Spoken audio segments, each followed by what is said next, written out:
Hello students, I am Indu, your science teacher. We are doing chapter water. We have covered some concepts. Now today I teach you rest of the part of the chapter. How are clouds formed? Clouds कैसे बनते हैं? इसके लिए एक activity समझें बेटा. एक container लिया या फिर कहीं एक ग्लास और इसमें क्या लिया? Some amount of water. और इस कंटेनर को क्या किया? बाहर से वाइप कर दिया, पोंछ दिया. ड्राई है कंटेनर बाहर से. अब इसमें कुछ आइस क्यूब्स ऐड कर दिए वाटर में. अब कुछ टाइम के बाद आप देखोगे कि ग्लास के अराउंड कुछ आपको वाटर के ड्रॉपलेट्स, पानी की बूंदें दिखाई देंगी. ये कहाँ से आई? ग्लास के अराउंड क्या है? एयर. और आप जानते हो जो भी वाटर लैंड से या वाटर बॉडी से इवापोरेट होता है वो किस में चला जाता है? एयर में. किस में आ जाता है?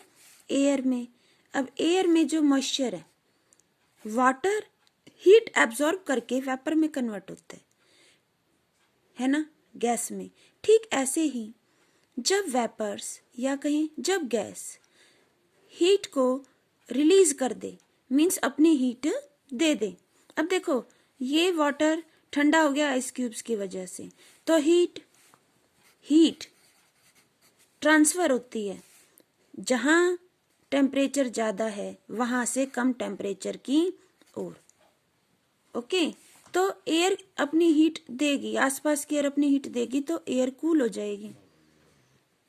एयर के अंदर जो वेपर्स हैं वो अपनी हीट देकर वेपर से लिक्विड फॉर्म में, किस फॉर्म में आ जाएंगे? लिक्विड फॉर्म में. वेपर्स अपनी हीट लूज करके किस फॉर्म में आ जाएंगे? लिक्विड फॉर्म में.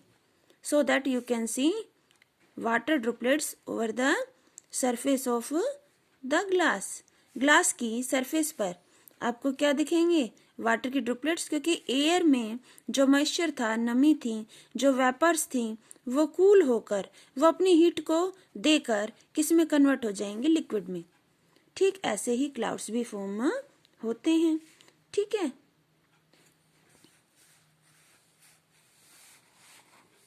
पहेली ने नोटिस किया, आपने भी किया होगा, विंटर सीजन में आपको ड्यू दिखती है लीव्स पर, उसकी बूंदें दिखती हैं.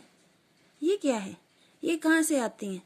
नोटिस किया होगा आपने मेटल की सरफेस पर, आयरन ग्रिल वगैरह पे भी देखा होगा. कोल्ड मॉर्निंग में, अब देखो कोल्ड मॉर्निंग, अभी वेदर कैसा है? ठंडा ही चल रहा है, तो आप देख सकते हो मॉर्निंग में आपको वाटर के ड्रॉपलेट्स दिखाई देंगे लीव्स पर, आयरन ग्रिल्स पर. ये क्या है? कंडेंसेशन. कंडेंसेशन की वजह से ऐसा होता है. ठीक है. समर मॉर्निंग में तो आप ये ऑब्जर्व नहीं कर पाते क्योंकि तब टेम्परेचर इतना कम नहीं होता. होता क्या है? वाटर हीट एब्जॉर्ब करके किस में चेंज हो जाता है? वेपर में. और ये वेपर किस में जा रही हैं? ये वेपर्स एयर में. वेपर्स किस में जा रही हैं बेटा? एयर में जा रही हैं. तो नीचे से ऊपर जाते जाते टेम्परेचर कम होता जाता है. टेम्परेचर कम हो जाता है तो जो वाटर इवेपोरेट होकर वेपर में कन्वर्ट हुआ वो धीरे धीरे कंडेंस हो जाएगा, जम जाएगा. वाटर ड्रॉपलेट्स फ्रीज हो जाएंगे, क्लाउड फॉर्म कर लेंगी.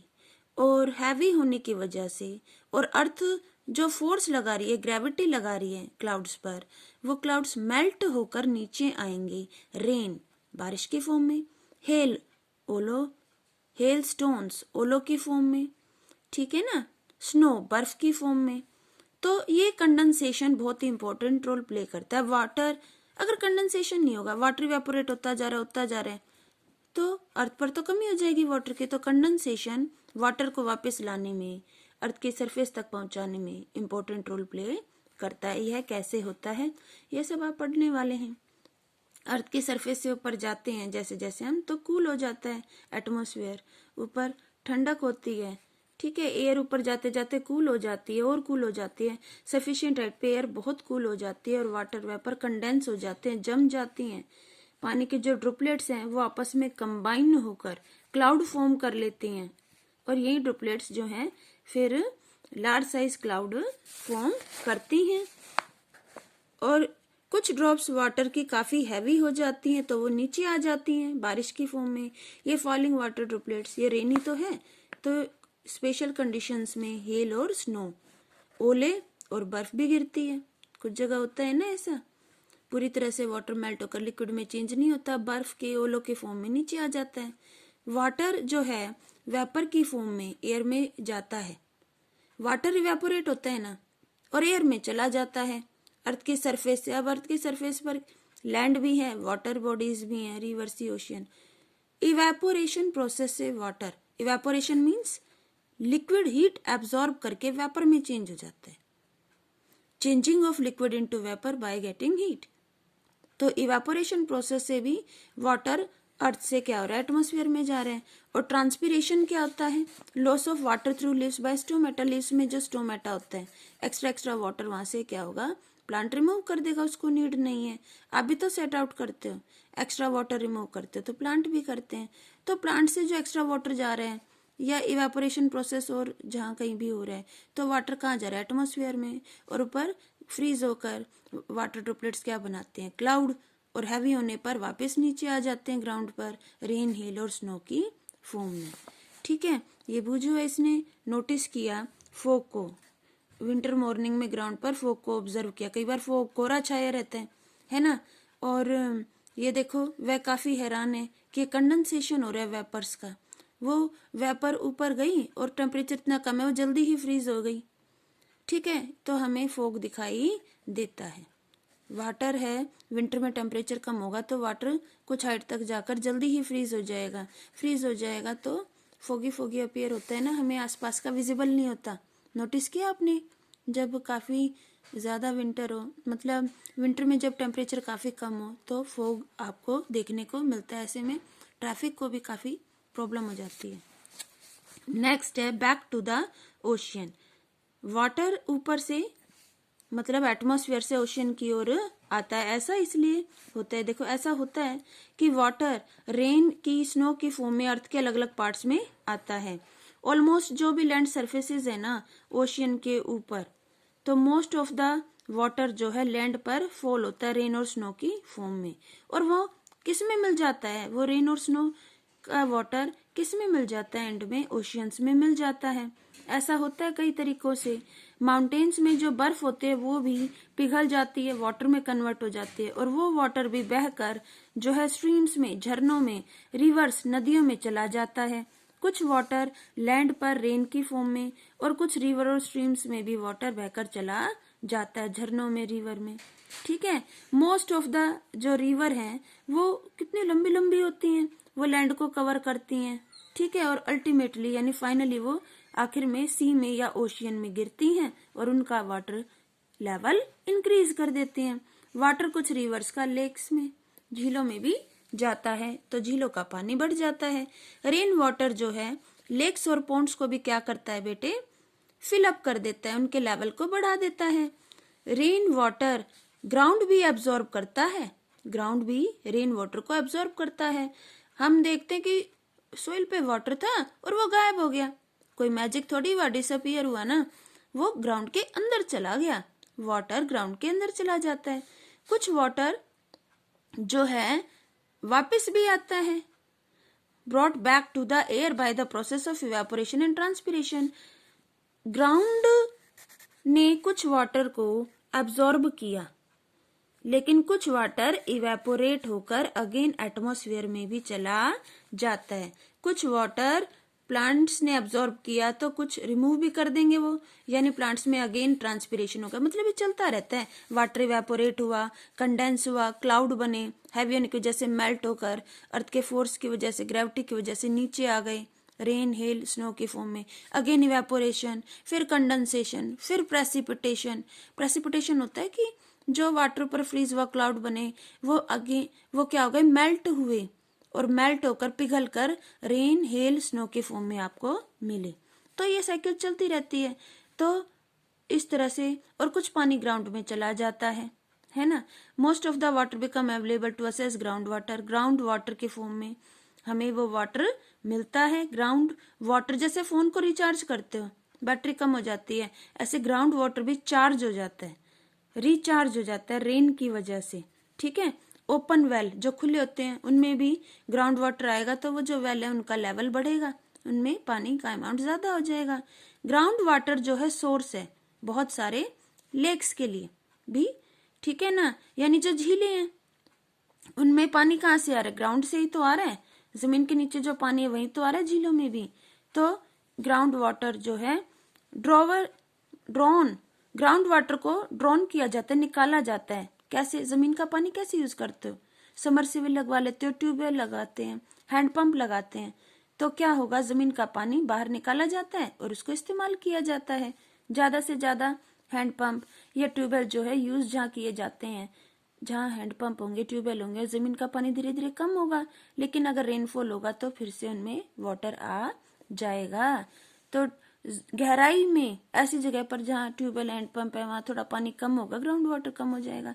ऐसे में थोड़ा गहराई तक जमीन में क्या डिगिंग करनी पड़ेगी, उसे खोदना पड़ेगा, क्योंकि ग्राउंड वाटर लेवल वहां पर यूज होने की वजह से कम हो जाएगा। ये चिंता की बात भी है, जहाँ पानी का इतना इस्तेमाल हो रहा है, जमीन में से पानी निकाले जा रहे अब पिगी बैंक है, गुल्लक है, उसमें पैसे निकाले जा रहे खाली होगी तो ग्राउंड वाटर भी तो कम हो जाएगा ना, ग्राउंड वाटर भी कम। तो थोड़ी चिंता की भी बात है। पहली जो है चाहते हैं कि भाई शेयर करे ये बात आपसे, तो वो एरियाज जहाँ पे लैंड में वेजिटेशन नहीं है, वनस्पति नहीं है, या बहुत ही कम वनस्पति है, पेड़ पौधे कम है, तो रेन वाटर जो है ना बहुत तेजी से आसपास बह जाएगा।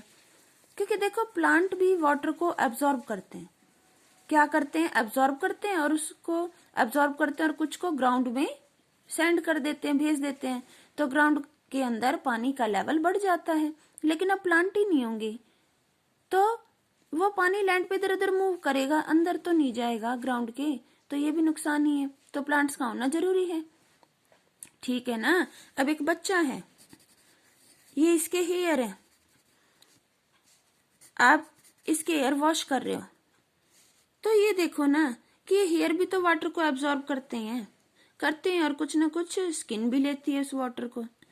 तो बेटा हेयर नहीं होंगे तो वाटर एब्जॉर्ब नहीं होगा। ठीक ऐसे ही लैंड पर प्लांट्स नहीं होंगे तो वाटर एब्जॉर्ब नहीं होगा, ये वाटर एब्जॉर्ब होकर ग्राउंड में नहीं जा पाएगा, यानी वेजिटेशन का होना जरूरी है। रेन वाटर तेजी से धीरे धीरे मूव करता है, बहता हुआ ये रेन वाटर जो है अपने साथ सॉइल को भी, सॉइल की जो टॉप लेयर है उसको, पानी कहता है मैं तो जाऊंगा ही, साथ में सॉइल की टॉप लेयर भी ले जाऊंगा, ये सॉइल है और सॉइल को अपने साथ भाकर ले जाएगा। और टॉप लेयर तो वैसे भी फर्टाइल होती है, प्लांट्स की ग्रोथ के लिए अच्छी होती है, यही नहीं रहेगी तो प्लांट्स जो थोड़े बहुत ग्रो करने थे वो भी ग्रो नहीं करेंगे। तो flowing rain water soil erosion, यानी सॉइल को हटा रहे हैं ना, तो सॉइल इरोजन कर देता है। तो कुछ एरियाज हैं जहाँ लैंड कवर्ड है कंक्रीट से, कंक्रीट यानी ठोस चीजें जैसे कंकड़ पत्थर, इनसे कवर्ड है, तो वहां की जमीन में पानी क्या होगा, कमी एब्जॉर्ब होगा, प्लांट्स है नहीं जमीन पे, पथरीली जमीन है, पथरीली मिट्टी है। ठीक है, तो ये बहुत चिंता की बात है। तो कम होगा सीपेज, सीपेज यानी पानी का धीरे धीरे पास होना। रेन वाटर जो धीरे धीरे पास होते हैं ना ग्राउंड में, वो चीज कम होगी, क्योंकि ग्राउंड कैसा, लैंड कैसा, कंक्रीट है, ठोस है, पथरीला है, कंकड़ पत्थर है, वो एब्जॉर्ब नहीं करेंगे, वहां वेजिटेशन नहीं है, प्लांट्स नहीं है, वनस्पति नहीं है, ग्राउंड वाटर जो है ऐसे में कम हो जाता है ऐसे प्लेसेस पर। तो प्लांट्स का होना जरूरी है, फर्टाइल सॉइल का होना जरूरी है।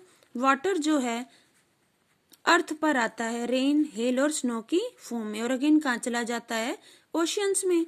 वाटर जो है ओशियंस और अर्थ से किस में जाता है, एयर में, वेपर की फॉर्म में, और फिर लौटता है अगेन रेन, हेल, स्नो। समझ आ रहा है, अर्थ से गया इवेपोरेशन और ट्रांसपिरेशन के थ्रू, ऊपर कंडेंस होकर क्लाउड बना लिए वाटर वेपर्स ने, ठीक है, हैवी होने की वजह से वो नीचे आ गए, मेल्ट होकर रेन, हेल या फिर स्नो की फॉर्म में। तो ये साइकिल चलती रहती है।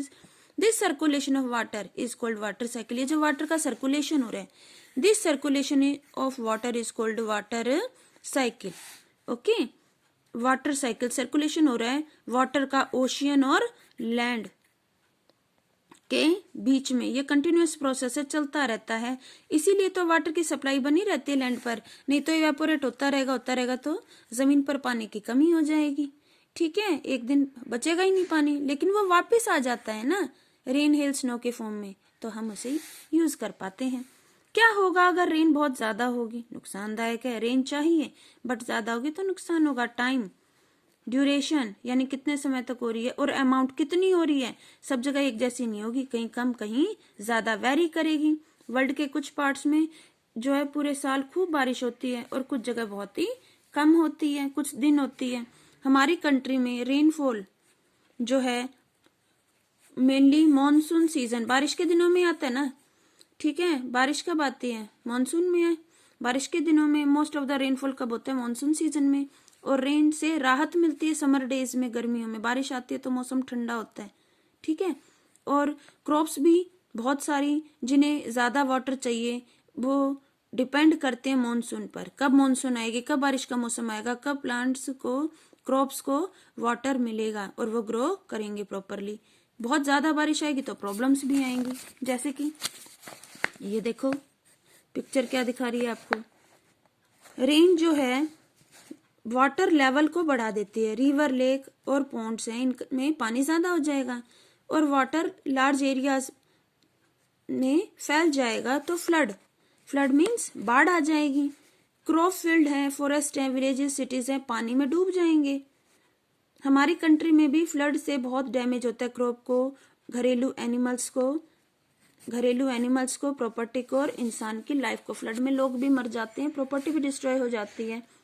जब फ्लड होता है तो एनिमल्स जो रहते हैं वाटर में वो भी तो बेचारे तबाह हो जाते हैं, मर जाते हैं, नष्ट हो जाते हैं, इधर उधर हो जाते हैं, उनके घर छिन जाते हैं, ठीक है। और ट्रैप्ड ऑन लैंड एरियाज बेचारे फंस जाते हैं, मर जाते हैं। जब फ्लड वाटर कम होता है तब दिखती है उनकी डेड बॉडीज इधर उधर। और रेन जो है एनिमल्स, जो सोइल के अंदर एनिमल्स रहते हैं उन पर भी बुरा इफेक्ट डालती है। क्या होगा अगर रेन लंबे समय तक नहीं होगी? ये भी नुकसानदायक है। रेन नहीं होगी, पानी नहीं होगा तो प्लांट्स कैसे ग्रो करेंगे? प्लांट नहीं होंगे, हम नहीं होंगे, है ना, भूखे मर जाएंगे। इमेजिन कर सकते हो क्या होगा रेन के बिना? अगर साल भर नहीं होती या उससे ज्यादा नहीं होती, सोइल जो है लगातार वाटर तो लूज करती रहेगी। वाटर तो अर्थ से जा रहा है ऊपर, इवेपोरेट हो रहा है, ट्रांसपिरेशन प्रोसेस से, इवेपोरेशन प्रोसेस से ऊपर जा रहा है, मगर वापस नहीं आ रहा है रेन की फॉर्म में, तो सोइल सूख जाएगी। सीधी सी बात है, सोइल सूख जाएगी। अब बालों में ऑयल नहीं लगाओगे, बाल भी सूख जाएंगे, ड्राई हो जाएंगे। लेवल ऑफ वाटर जो है पॉन्ड और वेल में जो है धीरे धीरे कम होगा, क्योंकि बारिश तो आ नहीं रही और पानी खर्च कर ही रहे हैं, पॉपुलेशन बढ़ रही, पानी खर्च होगा, ठीक है। तो कई वेल तो सूख जाते हैं, कई पॉन्ड, कई तालाब गर्मियों में सूख जाते हैं जब रेनफॉल ही नहीं होता है। तो ग्राउंड वाटर स्कार्स, मतलब ग्राउंड वाटर भी क्या जगह कम हो जाएगा, ठीक है, कमी हो जाएगी उसमें पानी की। और सूखा, ड्रॉट मीन्स सूखा पड़ जाएगा। ड्रॉट कंडीशन में बहुत डिफिकल्ट होगा फूड और फोडर। फोडर मीन्स चारा, पशुओं का चारा। डोमेस्टिक एनिमल क्या खाते हैं? चारा खाते हैं, वेजिटेशन खाते हैं, वो ग्रो ही नहीं होगी पानी के बिना। फूड भी कहाँ मिलेगा प्रॉपर अमाउंट में? तो ये बहुत ही टेंशन वाली बात हो जाएगी। आपने सुना होगा ड्रॉट आया कंट्री के या वर्ल्ड के अलग अलग पार्ट्स में, तो कैसी डिफिकल्टी जो है वहां के लोगों को हुई, क्या हुआ एनिमल्स के साथ, ऐसे में वेजिटेशन का क्या रहा। तो ये सब आप पेरेंट्स, नेबर से डिस्कस कर सकते हो। न्यूज़पेपर, मैगजीन के थ्रू भी आप डाटा कलेक्ट कर सकते हो। ड्रॉट में क्या होता है, कैसे कंजर्व करें हम वाटर को। स्मॉल फ्रैक्शन वाटर का अर्थ पर अवेलेबल है जो यूज कर सके प्लांट, एनिमल और ह्यूमन। वैसे तो हम कहते हैं हमारी अर्थ है, और इसके अगर हम कर दें 3 पीस, तो 2 पीस ऐसे हैं जो वाटर से कवर्ड है, 1/3 है जो अनकवर्ड है, बाकी 2/3 तो वाटर से कवर्ड है। बट ये वाटर सारा डायरेक्ट यूज करने लायक नहीं है, ठीक है। सी और ओशियंस में है ना इतना सारा वाटर है, बट वो सॉल्टी है, ठीक है। ओशन वाटर को डायरेक्ट हम यूज नहीं कर सकते। लेवल ग्राउंड वाटर का ड्रास्टिकली यानी तेजी से कम होता जा रहा है, ठीक है। तो ऐसे में प्रॉब्लम तो आएगी ही। पानी कैसे यूज करोगे जब होगा ही नहीं। टोटल वाटर जो अर्थ पर है वो तो उतना ही है, लेकिन जो यूज करने लायक वाटर है वो लिमिटेड है, बहुत लिमिटेड है, और वो ज्यादा यूज करने की वजह से कम होता चला जाएगा।